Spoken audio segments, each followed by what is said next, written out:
Oi pessoal, boa noite. Mais uma vez a gente está aqui reunidos como igreja, como família. Eu estou reunindo com a minha também. Espero que vocês matem um pouquinho as saudades, a gente está com saudade de todo mundo. E antes da gente começar esse reunião, eu vou compartilhar uma palavrinha rápida aqui. E logo na sequência a gente vai passar pelo...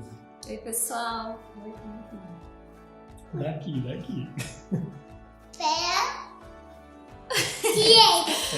A gente tá com saudade, ele sempre pergunta quando que vai abrir a igreja, mamãe, que eu quero ir. Ela gosta de ver os cultos na TV, ela acha muito legal reconhecer as pessoas da igreja e ela pergunta sempre de todo mundo, mas tem sido na verdade um momento bom para nossa família, né, filhos? Com o papai em casa, a gente conseguindo ficar muito tempo juntos, os três, fazendo tudo juntos. E a gente tem aproveitado esses momentos. Na verdade, um pouquinho antes de tudo isso acontecer, a Liz começou a cantar bem na semana antes da gente viajar. A gente ia viajar de férias no sábado antes de tudo acontecer, antes da quarentena.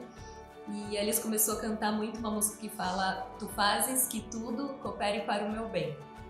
E a gente até achou, assim, engraçado, porque fazia tempo que a gente não escutava essa música e nem cantava na igreja, mas ela lembrou e ficou cantando um tempão. Aí tudo isso aconteceu, a gente cancelou a viagem, cancelou as férias, claro que ficamos chateados, né? A gente pensou esse tempo que a gente tinha para ficar juntos em família, mas no final das contas, realmente, Deus tem feito tudo para o nosso bem nesses dias. Ele tem abençoado nossa família, a gente está cada dia mais unidos e a Alice está adorando, é claro, né? Fica com o papai o dia inteiro, a mamãe. Claro que ela sente falta de todo mundo, dos amigos, dos avós, mas ela entende que a gente não está podendo sair agora e ela sempre ora por todos, ora pelos doentes, ora para que tudo isso acabe logo. E é isso, eu acho que com certeza ela cantando essa música foi Deus já falando com a gente. Já dando paz no nosso coração. E por um acaso, uma das minhas passagens favoritas da Bíblia, que é Romanos 8, esse versículo está no 28, que fala isso, né? Todas as coisas cooperam para o bem daqueles que amam a Deus. Então é isso que a gente queria falar para vocês. Espero que todos estejam bem, espero que todos consigam aproveitar esse momento tão difícil da melhor maneira possível e a gente está orando por todos vocês. Beijos. Fala tchau, filha. Beijo. Tchau. E aí, antes da gente... a gente vai passar pelo louvor e hoje a gente tem uns convidados especiais. Não sei quem que lembra do pessoal que foi na nossa igreja, do coro da Cristolândia. Então a gente vai ter um momento de louvor bem rapidinho com eles. Espero que seja de edificação para todo mundo aí. Já a gente vai para uma mensagem. Um abraço.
uau, né?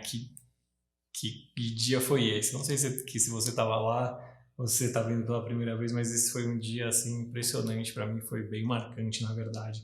A música que eles estavam cantando fala assim: ó, não, nunca me deixou na tempestade ou na paz. Ó, não, nunca me deixou quando bem ou quando mal. Ó, não, nunca me deixou. Ó, Senhor, nunca me deixou. Sabe, eu não sei como que tá a situação aí onde você está, onde você está passando a quarentena, na sua vida, nas suas finanças, no seu negócio, na sua família. Eu realmente não sei como que você está. Eu realmente espero que estejam todos bem, mas esse dia, esse domingo me chamou muita atenção porque nossa, a gente ouviu uns testemunhos muito impactantes, sabe, de pessoas que foram transformadas, de pessoas que estavam lutando há muito mais tempo do que a gente pode imaginar para sair de um vício, para sair de uma coisa que estava prendendo elas ali naquela situação. E foram momentos bem, sim, foram momentos bem abençoados que a gente passou naquele culto, e eu espero que se você está relembrando aí de alguma coisa que foi dita ali, que isso sirva de incentivo, sabe? Pra gente se manter firme, pra gente saber que Deus nunca vai deixar a gente na tempestade ou na paz. Ele nunca, nunca, nunca vai nos abandonar. E aí a música continua falando assim: eu sou livre, nada além do sangue de Jesus. Eu tenho uma nossa mensagem hoje. O tema que eu coloquei é que nós não somos vítimas, nós somos parte. Mas quando eu estava ouvindo essa música, eu até pensei que, nossa, talvez o tema pudesse ser: eu sou livre para ter paz. Eu sou livre para ter paz. Então você pode escolher o tema que você quiser, mas essa música me trouxe muito isso na cabeça, sabe? Eu sou livre. Mas por que eu sou livre? Eu sou livre para ser uma pessoa que vai viver em paz, uma pessoa que vai... Não que a gente não vai ter aflições, que a gente não vai passar por tribulações na nossa vida, mas a gente é livre para passar por isso em paz, sabendo que o sangue de Jesus nos salvou. E, na verdade, esse tema do nós não somos vítima, nós somos parte, ele veio na minha cabeça na semana que uma vez a gente estava fazendo uma live no departamento da mocidade, e estava eu e o Caio Queixanda, filho da Maria do Garabê.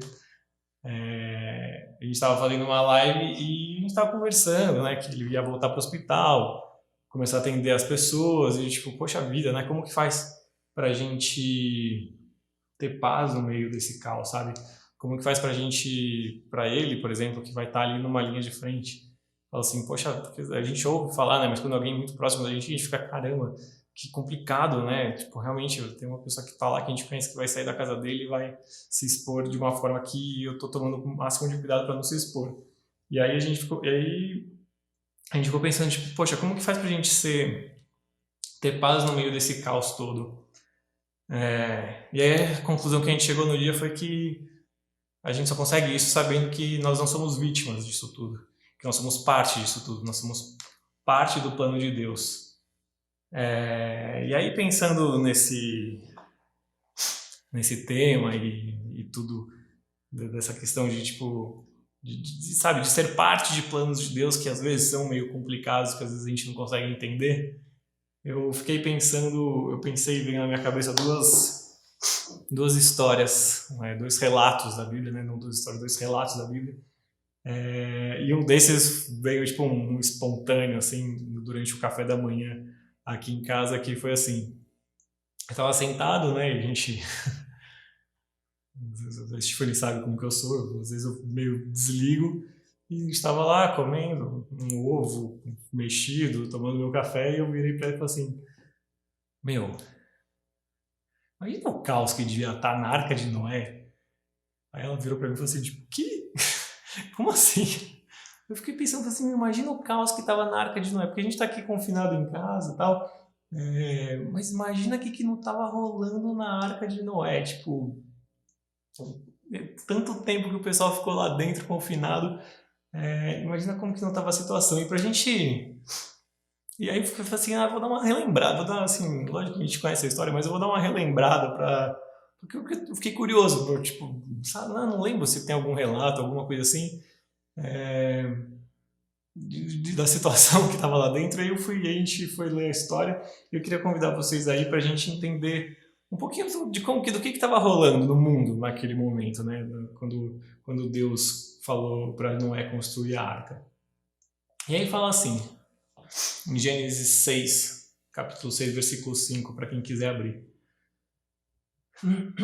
O Senhor viu que a perversidade do homem tinha aumentado na terra e que toda a inclinação dos pensamentos do seu coração era sempre e somente para o mal. Então, tudo que as pessoas pensavam era sempre e somente para o mal.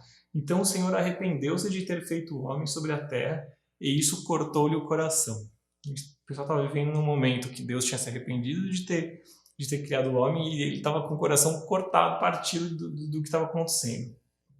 E aí a gente pula para o versículo 18 e fala assim, mas com você, Noé, estabelecerei minha aliança e você estará na arca com os seus filhos, sua mulher e as mulheres de seus filhos. Faça entrar na arca um casal de cada um dos seres vivos, macho e fêmea, para conservá-los vivos com você. Quero dar uma pausa aqui. Eu não sei quem que lembra, eu já fui Noé na escola dominical, no teatro, né? A Stephanie já namorava, então ela era minha esposa. E era uma cena linda, sabe? Porque eu entrei na arca ali de mão dada com ela, as criancinhas estavam todas fantasiadas e todo mundo estava achando uma graça. E aí, sei lá, quando a gente ouve tanto essa história desse jeito, né? Quando a gente conta para as crianças na escola dominical e tudo mais, a gente acaba romantizando um pouco. Eu fico imaginando Noé mesmo entrando de mão dada com a sua esposa, seus filhos e suas noras e os bichinhos todos vindo, né? Aquelas coisinhas lindas. Mas assim, dá pra fazer um post no Instagram, né? Tipo, pá, olha aí, se o Noé fosse hoje, o Noé fosse assim, e aí, pessoal, entrando na arca, eu e minha mulher e os bichinhos aqui atrás, tipo, e ia tá todo mundo fazendo alguma coisa e tal. Mas, meu, a gente tá falando de uma época que a perversidade era tão grande que as pessoas sempre e somente todos os pensamentos dos corações das pessoas eram para o mal e Deus estava arrependido de ter criado o homem. Não estava assim tão, né? Assim, não é tão bonitinho, não é uma cena tão amigável como a gente costuma pensar, na verdade, tipo, como Noé, puxa vida, né? Que coisa boa. E realmente foi uma coisa boa. Que legal que Noé entrou na arca e construiu a arca, mas, sabe, ele estava passando por um período muito, muito, extremamente complicado. Não bastasse isso, em Gênesis 7:11, continua assim. No dia Noé construiu a arca, né, conforme o Senhor tinha pedido para ele, com todas as especificações, e aí no capítulo 7, versículo 11, fala assim: no dia em que Noé completou 600 anos, 1 mês e 17 dias, 600 anos, 1 mês e 17 dias, nesse mesmo dia, todas as fontes das grandes profundezas jogaram e as comportas do céu se abriram.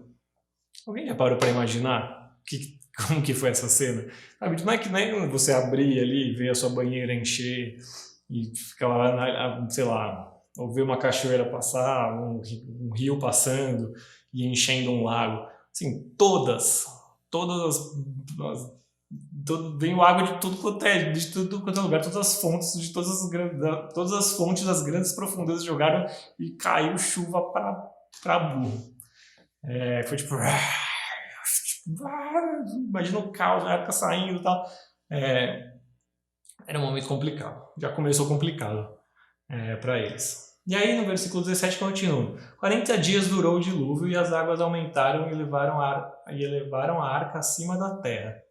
No versículo 24: e as águas prevaleceram sobre a terra 150 dias. E as águas prevaleceram sobre a terra 150 dias. E aí vou pular para o capítulo 8, versículo 13, que fala assim: no dia do primeiro mês do ano 601 da vida de Noé, secaram-se as águas na terra. Noé então removeu o teto da arca e viu que a superfície da terra estava seca. Resumindo, durou aí um ano, vamos dizer assim. Um ano trancado dentro de um lugar. Um ano que você para pensar, quando começou essa essa notícia da quarentena, que a gente ia ter que se trancar em casa, eu e a Stephanie, a gente falou assim, putz, né, poxa vida, o pessoal tá vendo notícia, tá acabando papel higiênico, acabou o álcool, acabou o detergente, vai faltar comida. E a gente falou assim, nossa, vamos fazer um mercado aí que vai durar uns 15 dias, né? E a gente passa por essa tranquilo. E, enfim, já tá muito mais tempo do que isso. Eu já fiz mais 300 mercados em cima disso. Mas assim, eles ficaram um ano ali, sabe? Um ano dentro da arca, sem poder pedir Rappi, sem poder pedir um iFood, nem nada. E eu acredito que é certo dizer que Noé não gostaria de estar lá dentro daquela arca, por mais que com certeza deve ter se sentido agradecido por Jesus ter tido compaixão, por Deus ter tido compaixão da família dele e tudo mais. Não era um lugar que eu acho que ele queria estar, que ele escolheria estar.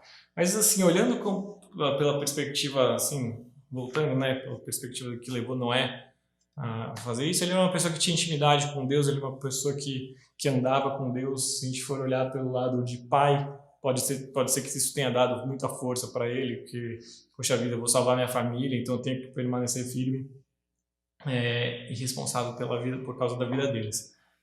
E é muito difícil fazer isso, sabe? Porque enquanto as pessoas estão lá vivendo o dia a dia delas, elas estão, enfim, você vê, né? Tipo, as pessoas tiravam sarro e tal. E enquanto tudo isso acontecia, Noé se manteve firme, ouvindo o plano de Deus, sabendo que ele podia ter paz. Falou assim, eu vou fazer isso porque Deus não vai me desamparar, eu vou fazer isso porque eu tenho certeza de qual é o plano de Deus. E enquanto as pessoas estavam vivendo o dia a dia, isso serve de alerta pra gente também. Chegou o dia que a porta da arca se fechou, né?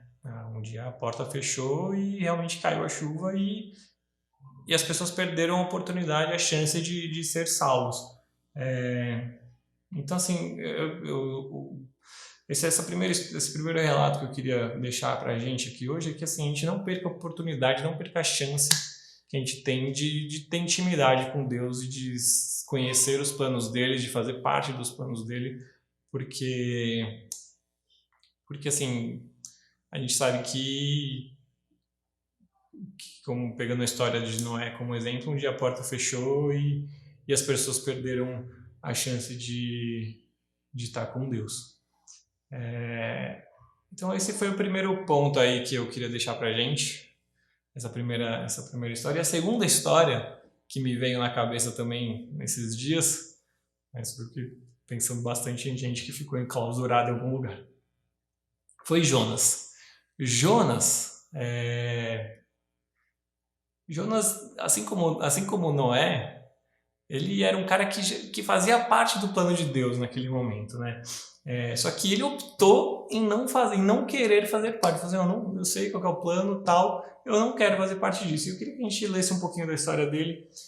Se vocês quiserem abrir em Jonas capítulo 1, fala assim: a palavra do Senhor veio a Jonas, filho de Amitai, com esta ordem: vá depressa à grande cidade de Nínive e pregue contra ela, porque a sua maldade subiu até a minha presença. Mas Jonas fugiu da presença do Senhor, dirigindo-se para Tarsis. Desceu à cidade de Jope, onde encontrou um navio que se destinava àquele porto. Depois de pagar a passagem, embarcou para Tarsis para fugir do Senhor. Então Jonas, conhecendo o plano, ele escolheu fugir da presença do Senhor. E aí depois que ele aceita, que ele entende, depois que eu não vou ler a parte que ele ficou dentro do grande peixe e tudo mais, que ele entende que ele tem que ir. Depois que ele vai, ele aceita o plano de Deus e ele faz parte do plano de Deus, e ele vai para a cidade, para Nínive, e ele prega, e toda a cidade se transforma. Em Jonas capítulo 4 continua assim: depois de tudo isso, depois dessa notícia boa que aconteceu, Jonas fala assim: Jonas, porém, ficou profundamente descontente com isso e enfureceu-se. Ele orou ao Senhor: Senhor, não foi isso que eu disse quando ainda estava em casa? Foi por isso que me apressei em fugir para Tarsis. Eu sabia que tu és Deus misericordioso e compassivo, muito paciente, cheio de amor e que prometes castigar, mas depois te arrependes. Agora, Senhor, tira a minha vida. Eu imploro para que eu imploro, porque para mim é melhor morrer do que viver. E o Senhor responde para ele e fala assim, você tem alguma razão para essa fúria? E aí depois desse diálogo bem light, Jonas se afasta, fica sentado ali olhando para tudo que está acontecendo, e nesse meio tempo Deus faz nascer uma planta para cobrir Jonas do sol, dar uma sombrinha para ele, e a Bíblia fala que Jonas se alegrou com aquilo, Jonas sentiu prazer. Só que aí no dia seguinte Deus manda acontece alguma coisa com a planta ali que Deus faz ela apodrecer e Jonas mais uma vez, eu quero morrer, enfim, me mata, tal. E aí em Jonas 4, no capítulo 4, versículo 10, fala assim, mas o Senhor lhe disse, e aí Deus falando com Jonas, você tem pena dessa planta, embora não a tenha podado, nem a tenha feito crescer. Ela nasceu numa noite e numa noite morreu. Contudo, Nínive tem mais de 120 mil pessoas que não sabem nem distinguir a mão direita da esquerda, além de muitos rebanhos. Não deveria eu ter pena dessa grande cidade? Sabe, eu, nesse tempo que a gente está aqui em casa, eu estou meio que responsável de cuidar das plantas. É uma coisa que eu gosto de fazer. Então mais ou menos. E é engraçado, porque quando uma planta morre, vocês podem depois perguntar para esse tipo, se vocês quando uma planta morre, eu fico tipo, o que eu fiz de errado? Nossa, a planta morreu. E não estou falando que eu entendo o Jonas, tá? Mas é uma coisa que realmente deixa a gente frustrado, sabe? Deixa a gente... é engraçado isso, porque no final das contas a gente faz isso com tudo. Então, por exemplo, quando o seu celular quebra, você fala, meu celular quebrou, por quê? Ou sei lá, você casou e você tem um vaso você ganhou alguma coisa, tipo um vaso, vai da sua tataravó de 1800 e aí quebra o vaso. O vaso quebrou, não acredito. Ou se alguém rouba alguma coisa de você, você fica furioso. Porque a gente cria um apego com as coisas, sabe? A gente fica furioso porque a gente gosta daquilo, a gente quer ficar perto daquilo. Só que aí eu fiquei pensando, quando eu li esse diálogo de Deus com Jonas, eu falei, poxa vida, será que eu penso assim quando eu vejo alguma pessoa que eu conheço, não digo nem amigo, alguém que eu conheço do trabalho que acabou morrendo sem conhecer Jesus, sem entregar a vida para Deus, e eu sei que aquela pessoa era minha responsabilidade, eu falo assim, ai meu Deus, ela morreu, eu não falei, e agora o que aconteceu? Mas na verdade muitas vezes a gente fala assim, o fulano morreu, é mesmo, Às vezes a gente nem pergunta se, tipo, poxa vida, ele conhecia Deus, ele era, sabe? Segue a vida, segue o jogo. Então a gente tem que saber que a gente tem que colocar a nossa esperança no lugar, a nossa energia nas coisas certas, sabe? A gente tem que, nesse tempo que a gente está aqui, a gente pode aprender com essa história que muitas vezes o plano de Deus não envolve só salvar a sua vida. Na verdade, assim, o plano de Deus não envolve só salvar a sua vida, envolve salvar a humanidade toda. E às vezes a gente é parte disso, mas às vezes isso vai fazer com que a gente tenha que desapegar de algumas coisas, principalmente das nossas próprias convicções, para entender qual é a vontade de Deus e assim a gente poder avançar na nossa vida e nossa vida cristã. E quão privilegiados nós somos de poder ser parte, né? Nós somos privilegiados de poder ser parte dos planos de Deus. Só que o que acontece é que muitas vezes a gente acaba preferindo ir para Tarsis do que se entregar à vontade de Deus para as nossas vidas. E a gente tem que entender que assim, esse relacionamento que a gente tem com Deus é um relacionamento, é um casamento. Tem que ter energia dos dois lados. Eu tenho certeza toda que Deus, aliás, do que Ele fez por nós, já não precisava nem fazer mais nada, que foi enviar o seu Filho Jesus para morrer na cruz por nós. Mas mesmo assim, Ele diariamente nos dá bênçãos, diariamente Ele está com a gente. Diariamente Ele está dando bênçãos, derramando bênçãos sobre as nossas vidas, e a gente não está fazendo a nossa parte. A gente está, muitas vezes, indo para Tarsis e deixando de fazer a nossa parte nos propósitos de Deus. E esses dois relatos aí que a Bíblia deixa pra gente me fizeram pensar bastante nesse tempo todo que a gente está aqui. Em relação a ser obediente, em relação a querer ter intimidade com Deus, para eu ser parte dos planos dele. E isso me levou a concluir duas coisas que eu queria concluir aqui com vocês, que eu queria deixar 2 pontos para ajudar a gente a entender os planos de Deus. São 2 pontos para ajudar a gente a entender os planos de Deus, para a gente conseguir ser parte deles. Porque não dá para a gente ser parte de alguma coisa se a gente não entende, se a gente nem sabe o que está acontecendo. Então, o primeiro ponto, se você quiser anotar aí, é assim, está em 1 João, se vocês quiserem abrir, João, capítulo 15, versículo 15, fala assim: já não os chamo servos, porque o servo não sabe o que o seu senhor faz. Em vez disso, eu os tenho chamado amigos. Porque tudo o que eu ouvi de meu Pai, eu tornei conhecido a vocês. Então, o primeiro ponto para a gente conseguir ter intimidade, avançar no nosso relacionamento com Deus e entender os planos dele para poder ser parte, é a gente pegar esse versículo e falar assim: eu sou amigo de Deus. Então, o primeiro ponto é: nós temos que ser amigos de Deus, porque essas pessoas são aquelas que sabem da vontade do nosso Pai, porque Jesus tornou isso conhecido para a gente. Então, como que a gente faz para conhecer os planos de Deus de uma tal forma que a gente tenha consciência de que nós somos parte?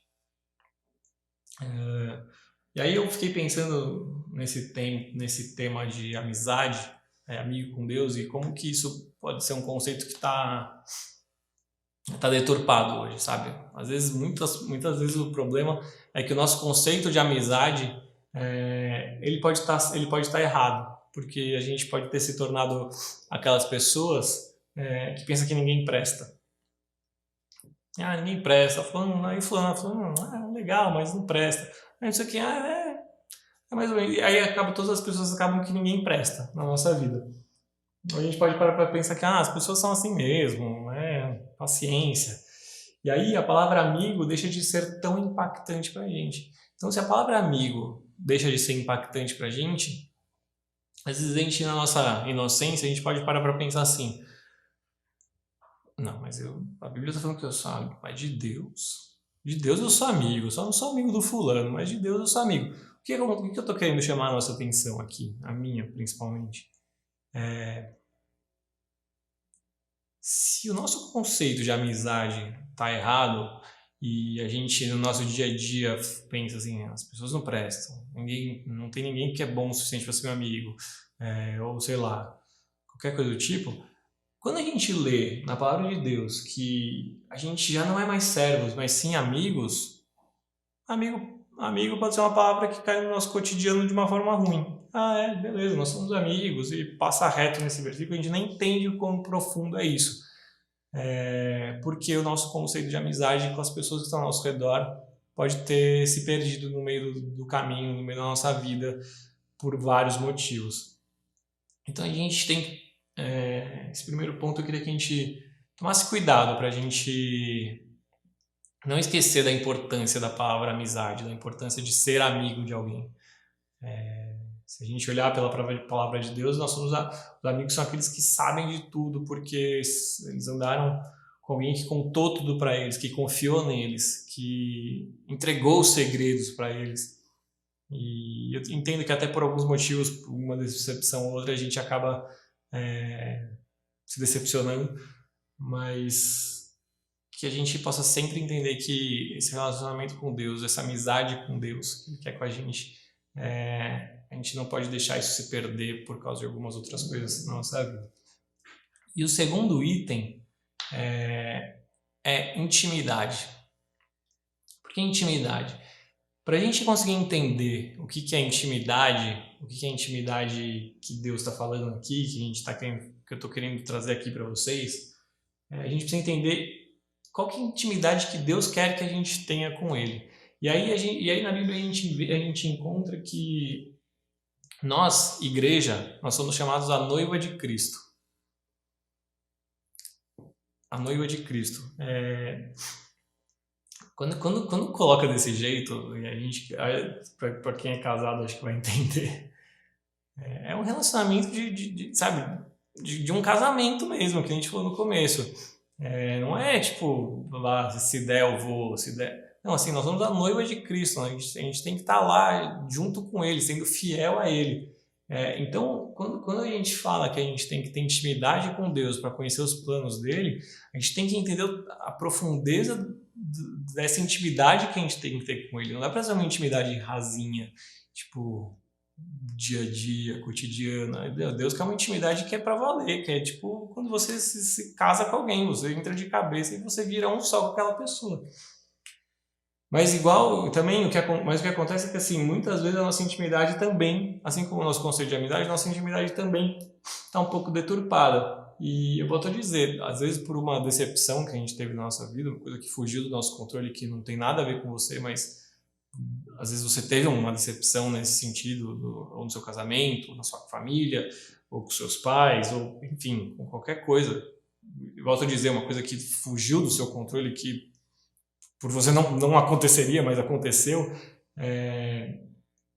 isso faz com que a gente também, que essas decepções vão desmoronando o nosso mundo e o nosso conceito, e com esse desmoronamento do nosso mundo, vai junto a ideia original de intimidade com Cristo. E assim como a palavra amigo, a palavra intimidade, ou o conceito de intimidade, também deixa de ser tão impactante para a gente. Então, assim, fica um alerta para todo mundo, para mim e para vocês, para a gente tomar muito, muito cuidado, para as nossas decepções não mudarem os nossos conceitos de intimidade, os nossos conceitos de amizade com Cristo, porque uma coisa é certa, nós somos falhos, pessoas falharam com a gente, nós falhamos com pessoas, mas a gente, quando isso acontece, é o momento que a gente tem que estar muito mais próximo de Deus para poder ter essa paz. Porque assim, beleza, eu falando isso pode ser muito fácil. Você que está ouvindo isso, que pode ter passado por uma coisa assim, falar é fácil, quero ver fazer. Realmente, eu concordo com você que talvez falar seja muito mais fácil do que fazer. Mas a gente só consegue ter paz para fazer se a gente não se afasta de Deus, se a gente se mantém íntimo de Deus, se a gente tem um relacionamento de amigos de Deus. Só assim que a gente vai conseguir ter paz para poder olhar para essas pessoas que nos decepcionaram com olhos de amor, com olhos de pessoas que estão dispostas a perdoar, que estão dispostas a entender o que é ser amigo, o que é amigo, enfim, tem tudo a ver com perdão, tem tudo a ver com confiança. E eu volto a dizer, nós como pessoas, nós somos frustrados e nós frustramos muitas vezes, então vamos tomar muito, muito cuidado para que essas situações da nossa vida não mudem os nossos conceitos que são tão importantes para a gente como filhos de Deus, como noiva de Cristo, conceitos de intimidade e de amizade. E aí eu fiquei também, para a gente terminar aqui, fiquei pensando que às vezes pode parecer um pouco, só até meio confuso, né? Porque para a gente ter relacionamentos saudáveis ou amizades saudáveis, nós temos que ter esse relacionamento com Deus, né, antes. Então, assim, a gente tem que ter um conceito que todo mundo sabe, a gente tem que ter um relacionamento bom com Deus e isso vai refletir nos nossos relacionamentos com as pessoas ao nosso redor, porque quanto mais próximos a gente está de Deus, um Deus que gosta de ser íntimo com aqueles que estão com Ele, que fala que nós somos amigos dele, que gosta de estar ali enfim, que gosta de que a gente faça parte das coisas dele, estando próximo desse Deus, isso vai fazer com que a gente consiga ter esse tipo de relacionamento com as outras pessoas. Mas, em contrapartida, deixar que as circunstâncias da nossa vida abalem os nossos conceitos de amizade e intimidade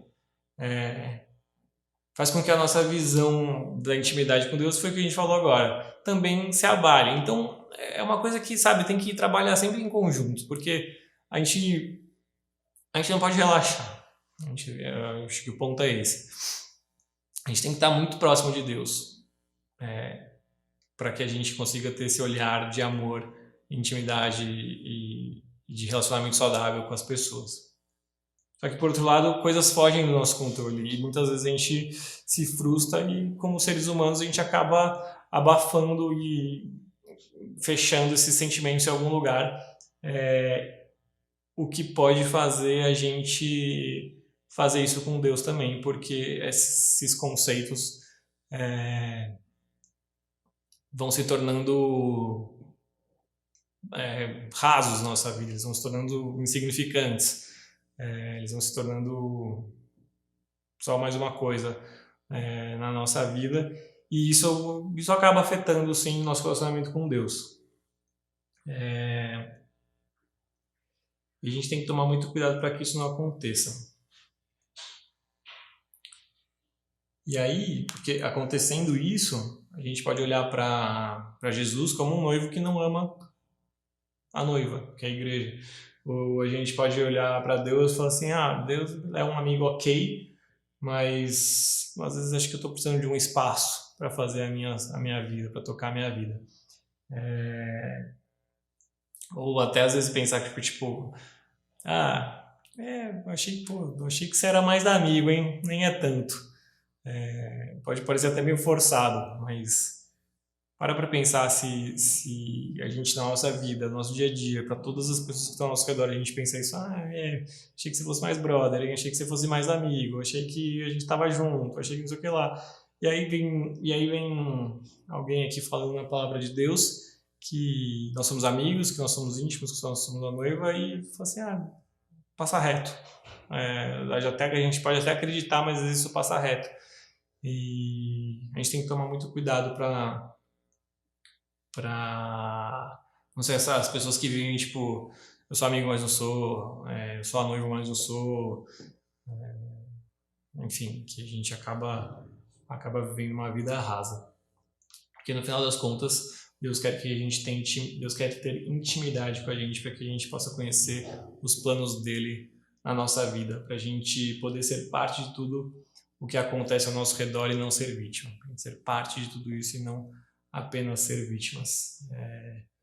E é assim que eu tenho certeza que Deus vai poder, que a gente vai poder viver em paz, sabendo que a gente está dentro dos planos de Deus e que os planos dele são perfeitos na nossa vida, sabe? Só conhecendo, só tendo intimidade, só sabendo no detalhe qual é a vontade dele pra gente, que a gente vai poder ter esse olhar, essa tranquilidade de sabe, tipo, por pregar numa cidade que tá um caos, eu posso ser Jonas e ir lá e ter paz e fazer a vontade dele. Para eu construir uma arca gigante. Esses dias eu tava vendo, eu procurei, depois eu posso até colocar aqui pra gente ver o tamanho construíram uma réplica da arca que custou mais de 100 milhões de dólares e demorou 6 anos para construir. Eu tenho certeza que não foi por um homem só, então demorou 6 anos.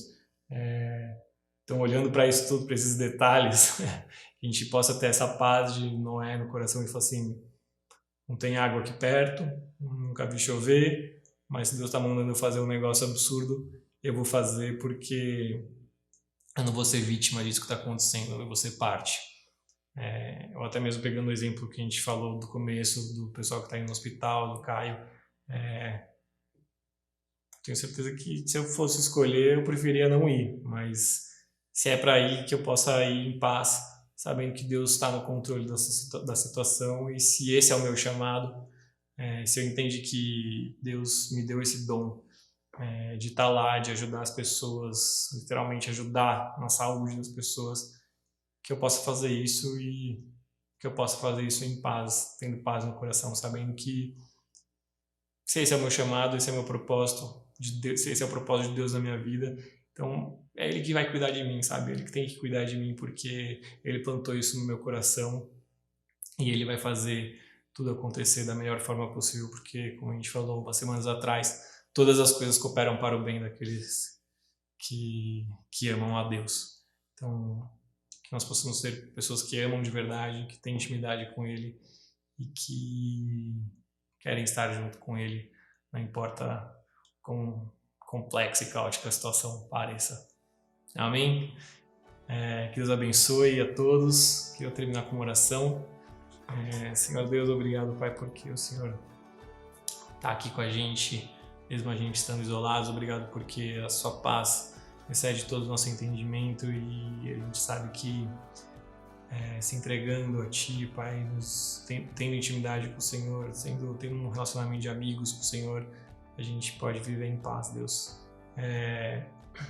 Que a gente possa sempre entender, Deus, que nós somos parte dos Seus planos. Então, tira esse pensamento de vítima que muitas vezes a gente tem, esse medo que a gente tem, Pai, essa incerteza da vida que a gente tem, e nos dê sabedoria, Pai, nos dê tranquilidade, Pai, para buscar entender os Seus planos, para buscar entender qual é a Sua vontade, Pai, para que a gente possa passar por tudo, não só agora, mas por toda a nossa vida, por tudo aquilo que vai acontecer em paz, Deus. Eu te peço também, Pai, mais uma vez pela vida de cada um que está aqui assistindo a gente, que o Senhor esteja nas casas, Pai, que o Senhor esteja suprindo as necessidades, que o Senhor console o coração de cada um, e que todos estejam bem em segurança, Pai. É o que eu te peço e agradeço em nome do Seu Filho Jesus. Amém. Amém e uma ótima semana para todo mundo. Tchau.